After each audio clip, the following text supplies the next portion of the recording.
Good morning, praise allot, శుభోదయం, అనుదిన ఆహారం అనే ఈ ఆధ్యాత్మికమైన కార్యక్రమానికి సుస్వాగతం.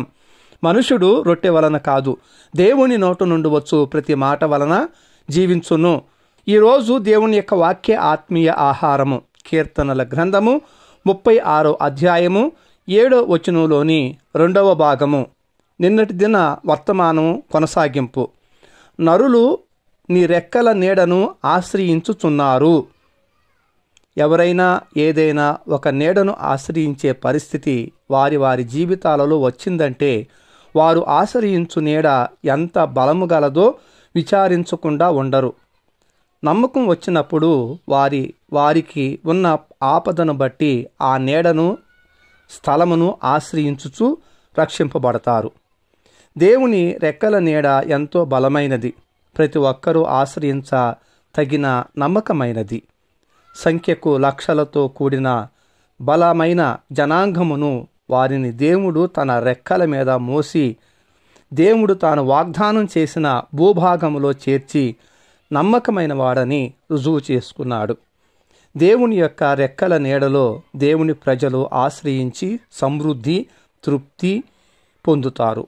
దేవుడు వారి సమస్యలను పరిష్కరిస్తూ వారిపై యుద్ధము చేయుటకు వారి మీదకు వచ్చిన శత్రువులతో యుద్ధము చేయుచు విజయమిస్తూ పగలు ఎండదెబ్బ తగలకుండా రాత్రిపూట చీకటి వలన వారికి ఏ హాని కలగకుండా దేవుడు కాపాడుతూ కొనుక్కుండా నిద్రపోకుండా దేవదూతల ఆహారముతోనూ తృప్తిపరచుచు బండను చీల్చి వారి దాహార్తిని తీరుస్తూ వారికి దేవుడుగా ఉండి ఆయన రెక్కల నీడను ఆశ్రయించిన తన వారిని కాపాడుచు పాలు తేనెలు ప్రవహించు దేశాన్ని వారికి ఇచ్చి ఆయన రెక్కల నీడను ఆశ్రయించు వారికి నమ్మకమైన వాడై కాపాడుతూ నడిపిస్తానని రుజువుపరుచుకున్నాడు ఈ ఇశ్రాయేలీల దేవుడు.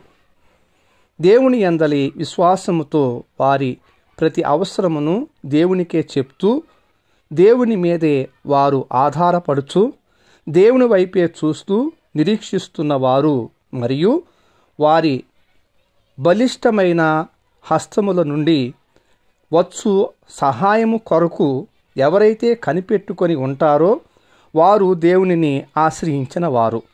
అట్టివారు దేవుని యొక్క రెక్కల నీడలో ఉన్నారు, సురక్షితంగా ఉంటారు. నీవు ఇబ్బంది పడుతూ నీ పరిస్థితులలో నీవు ఎవరిని ఆశ్రయించి ఉన్నావు?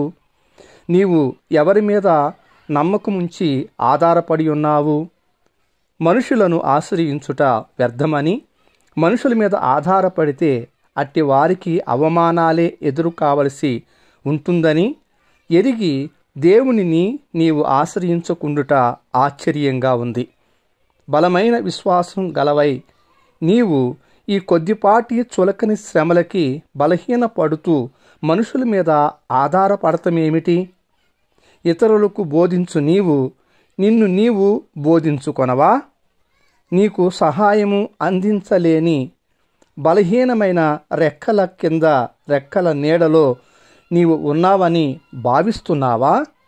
దేవుని రెక్కల నీడలోనే నీకు సురక్షితము, నీకు నెమ్మది. నమ్ము, దేవుని మీదే నమ్మకముంచి ఆయన వైపే చూడు, ఆయన మీదే ఆధారపడు. నీకు నెమ్మది కలిగిద్ది, నీకు సహాయము కలిగిద్ది. ఆకాశపు వాకిట్లను విప్పు దేవుడు నీతో మాట్లాడుతున్నాడు. నీ హృదయమందు సేద తృప్తిని దేవుడు నీకు ఇస్తాడు. హన్నాకు శ్రమ కలిగింది, దుఃఖముతో బాధపడుతుంది.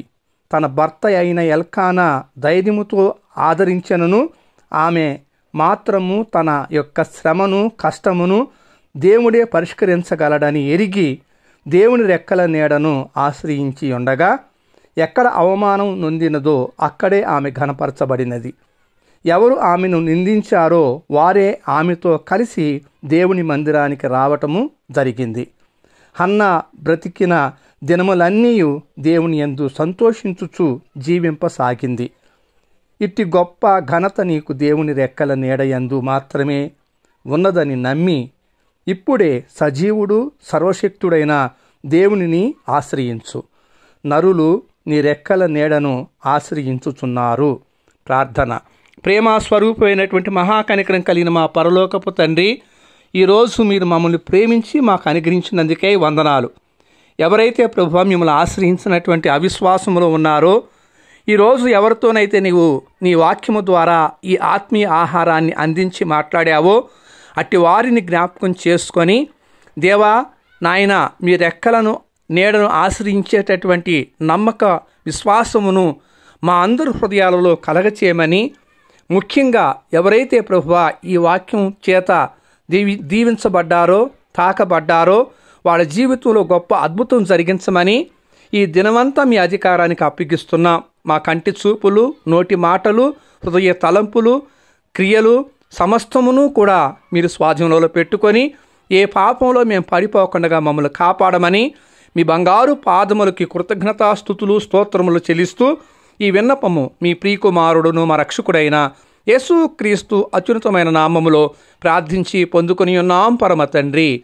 ఆమెన్. తండ్రి, కుమార, పరిశుద్ధాత్మ త్రియేక దేవుని అన్యోన్య సహవాసము సదాకాలం మనకు తోడై ఉండి నడిపించునుగాక. ఆమెన్. Thank you. ప్రభు పాద సేవలో పాస్టర్ ఉమా జాషువా.